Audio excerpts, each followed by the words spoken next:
Hi everybody. Do you like the hair? Do you like the makeup? The lips actually do match the hair, but on camera and in pictures, it looks a lot brighter for some reason. Whatever, that's not the point. We are going to talk about what it's like in the nursing home.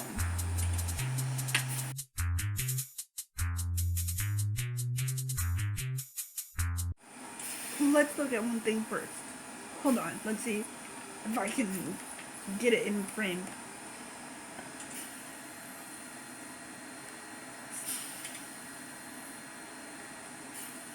Okay, you see this?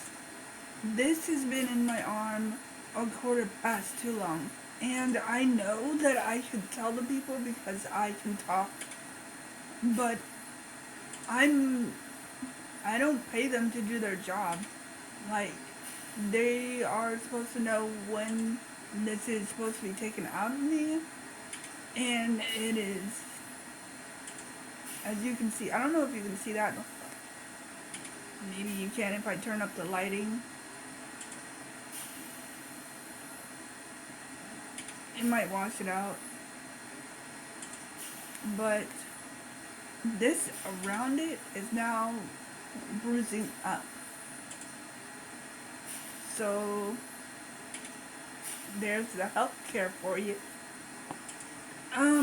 Let's see. When I left off, I just got into this state-of-the-art 5-star new, brand new, um, nursing home, which had like brand new ventilators and brand new hall and everything that anybody can wish for to, you know, be comfortable with who they are. Obviously, all that was a lie, because it wasn't brand new anything. It was all old. So I got there in March, and it was the most unpleasant experience I'd ever had in my life. This is eyeliner, and it won't come off. So you're gonna see that if my hand is obviously open. But when I got to the place, I was severely depressed. I refused to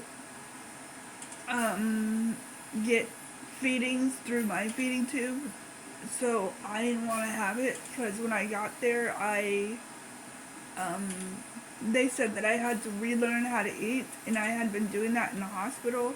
And the hospital, it's like we sent all those papers to them, so they should have everything. And I was like, okay, but when I got there, they're like, oh, we don't have anything. We don't know if you can eat. We don't know what you can do. And it was really kind of annoying because I could tell them there's hair in my face. I could tell them, like, I'm talking to you guys, like, I can eat. I know what I can eat. I know what I can handle.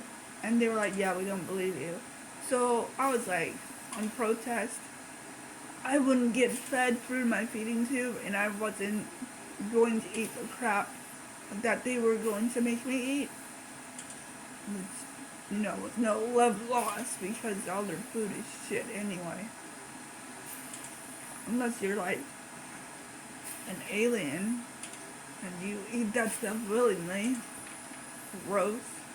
So, for the first week and a half, every night I was crying because I could not understand how my life was that drastically changed. Like how did it happen? Like even to this day, I still wake up and I'm like, how am I here? How is this a part of my life? How am I like?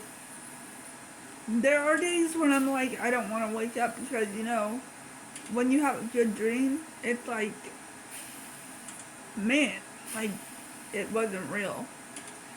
I get those like at least once or twice a week. I get those. Um, So after that, there was this nurse, and she was very possessive, and it was kind of weird because uh, she was just very possessive. Um, I don't really want to go into detail about her personality, but just know that she was very possessive, and I was the only vet patient at that time for that month because I don't know. I don't know why I was the only one, but I was the first one on that hall. So she was very attentive, and other people noticed it and they thought it was kind of weird. So after a couple of months, like I was there in March, by June they were fired. Um, and this was before COVID, so it was unusual to see somebody fired. After COVID, after 2020, it was like essential workers aren't that essential. I mean, it's really weird to have people outside of the medical system like thank people who are essential workers, but people inside this place that I've seen, and I've been in 2 of them so far, they don't care. Like the managers don't care because they're like, you may be essential, but you're replaceable. So if you don't want to work for the money we're giving you, we'll just replace you. So that's what it's like now. So at the time, it was weird to see people being fired. And later on, I found out that the person was fired because they were they were taking drugs, like the drugs for the patients. They would take some of the drugs, like half the product, put it back in the packet, and then put it back up to make it look like the packet was full, and then take the rest. And the way they found out was the person was, they failed a drug test. And when I was told that, I was like, oh, that makes a lot of sense. So, I mean, naturally, they replaced her with someone else. Everybody was pretty cool. Everything was pretty cool. And then COVID hit. And that's when the system really went from like here to all the way to the floor. Like, because it was more, I think the government was giving more money to medical places to help them out. And then that's when you saw more greed come out with management because they didn't change anything when it came to the living situations. Nothing was improved. It's because I'm trying to talk. So the machine went on. You're going to see somebody come in really soon to turn that off, like you did in the other video. But like, it wasn't, told you.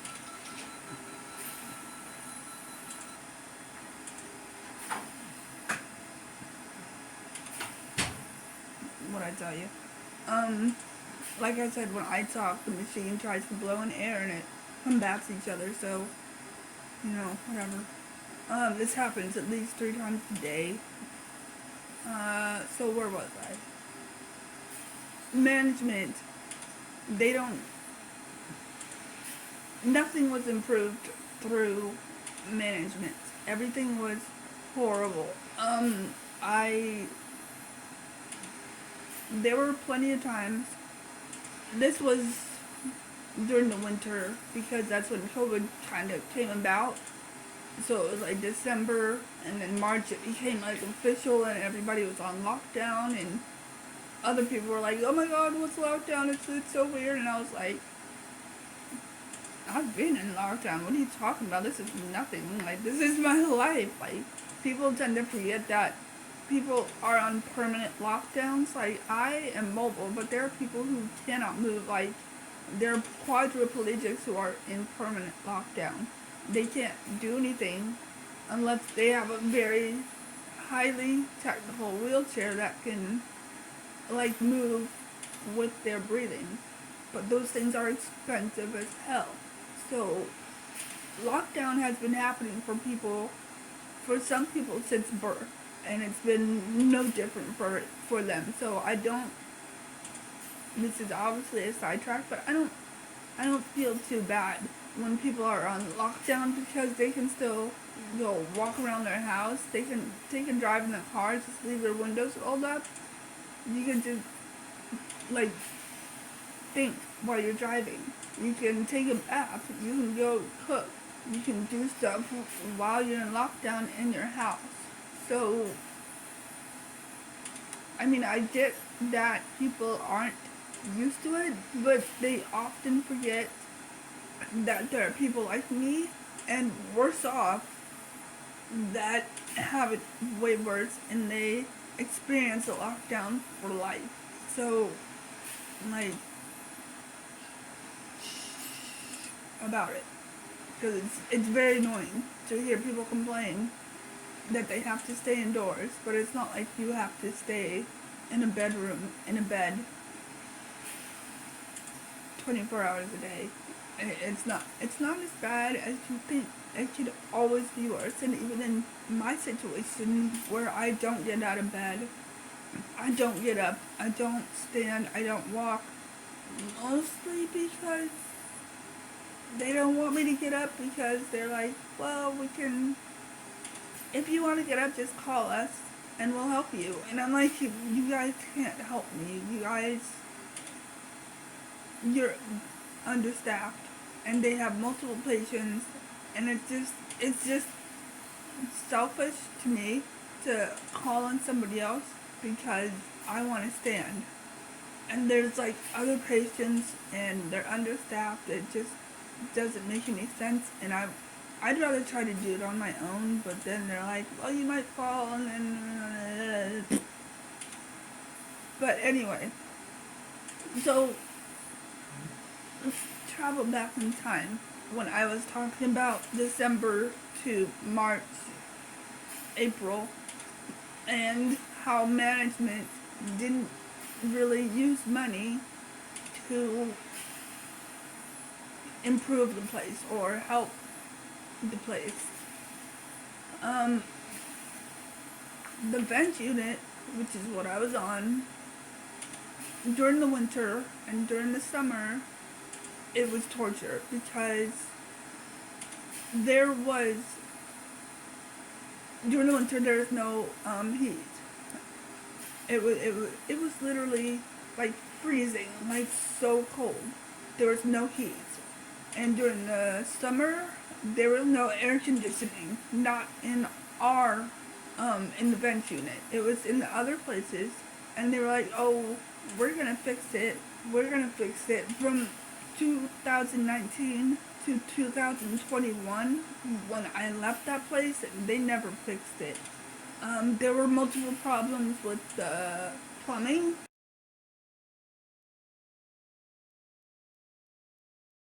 Well, did it again. There were problems with plumbing. The thing would always overflow. My management didn't want to fix that. There was no hot water on my end. And for patients like me, we would have to get a bed bath with ice cold water. So that happened for about a year and a half. Almost 2 whole years that happened. There were plenty of times when they would run out of, this is gross, but it's obviously necessary for patients who can't get up. They would run out of bedpans, like, because management didn't order enough because they don't like to over order. They like to under order so that way they don't spend as much money. So they would run out of stuff. They would run out of my medications because they didn't want to order things. They would run out of these things. So we'd have to have tubes and cannulas that would last maybe like 2 or 3 weeks longer than they should have because management didn't want to pay to order the right amount, the bulk amount that they needed. I don't know, like, what are you doing with the money? On top of that, they would always, because COVID hit, people wanted kind of like, they were working overtime and they wanted compensation for that. So instead of compensation, people would either quit or get fired. Because management was like, you may be essential, but you're not essential. You know what I mean? Like, they didn't care. So I got used to seeing a whole lot of new staff. I would see new CNAs, I would see new RTs, I would see new nurses because they would all either get fired or they would quit because management is reduced. 2020 was horrible for everybody else because of lockdown. It was horrible for me because of lack of management and just stupid, unnecessary shit going on. I think there were maybe 6 or 7 new different categories of people within 6 months. So like different nurses, RTs, respiratory therapists, and CNAs within those 6 months. After a while, I was like, it's nice to see you, but you're not going to work here very long. And the people were like, no, this place it's not that bad, it's fine. And I was like, okay, yeah, I'll see you. Enjoy your last day. And I was right. They were gone. Because, like, who in their right mind would stay there? Who would want to stay there?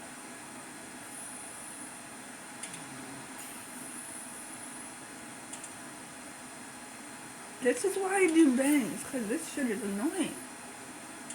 But I chose this, so it's my fault. So, like, there were some people who would stay on for I don't know what reasons. A lot of them I would ask, like, why are you still here? You're way too good for this place. And they were like, because I love my patients. And I'm like, okay, first of all, you got like maybe 5 patients. On average, you have 5 patients. They're supposed to have like 12, but they never did. And most of those people were comatose. And I was like, no, you don't. You don't like your patients. They don't do anything. I talk to you, but most of the time I want you to get out of my room. Because usually my room was like the hot spot. Always watching like Golden Girls and shit and having conversations. But like, it doesn't, like, why are you at a place where you're not, like, I never understood it. And we went through like, I think they stayed more because every other month there was a different manager. But the managers would do the same thing. They would come in, get as much money as possible, and leave. And then there'd be a bigger problem for the next manager to come in, get as much money as possible, and leave. And after a while, people were like, not having this. And it really affected patients because we, as you'll find out, or I'm going to tell you, management was so horribly run that by, I'm going to say, I left in early June, late May, but they knew about this, management knew about this in at least 2 months before, which was like March, April. The vent unit I was in was closing down because the management sucked. The people that were supposed to work there didn't come in because management sucked, so they couldn't find anybody to do their job because nobody felt like going to a place where they weren't appreciated. So the vent unit closed and they had to ship out all the patients, and I didn't get to find out that I was leaving until about 18 hours beforehand. That's all the warning I got was 18 hours, and it throws me into a panic because I plan all the time. I don't like being thrown into something. And that night when I found out, they were like, "Oh, so you heard that we're going to ship you out?" And I was like, "What are you talking about? You guys don't talk about anything of that caliber to me at all, ever. So how would I know that?" And they were like, "Oh, well, we're fixing the place. So if you want to come back when it's fixed, we'd love to have you back." And I'm like, "This place ain't being fixed. I'm not stupid. I know that it's closing. This vent unit is closing, and everything else about that place should be closing." And so that's what happened. After they said that I would be leaving that Friday, I found out that Wednesday night, and I left that Thursday. So it wasn't even until Friday, it was Thursday. And here's how I know that most of the people didn't know, because I talked to the RTs, I texted them, and I talked to some of the nurses. They had no idea that the vent unit was closing. They were still on schedule to work. That's how fucking shady the management was. They knew about this months ahead of time and decided not to tell anybody until the very last minute. So that's a little bit of my gripe with the management. That's just a morsel of the shit I've seen with my own eyes. I'm not gonna go into what it was like moving until the next episode, but that's another problem that has to do with management that I will tell you about in the next episode. But for now, thank you for watching, and I hope that this kind of gives you a look as to what it's like to live in a low grade, uncared for, who gives a shit type of nursing home. Don't get me wrong, like, some of the people are the best and amazing people, and I have a lot of stories about them, and like, one of them quit in the most epic way. I still find it hilarious to this day, and I'll tell you that in the next story because it's really good, and I don't feel like waiting until like it's time for the specific people for me to tell you their story.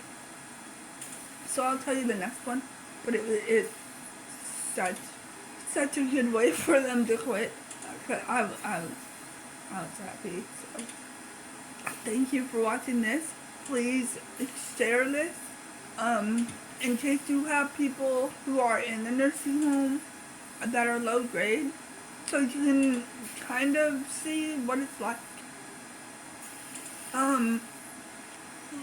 Like it. Subscribe if you want. But thanks for watching. Hopefully this was sort of entertaining. I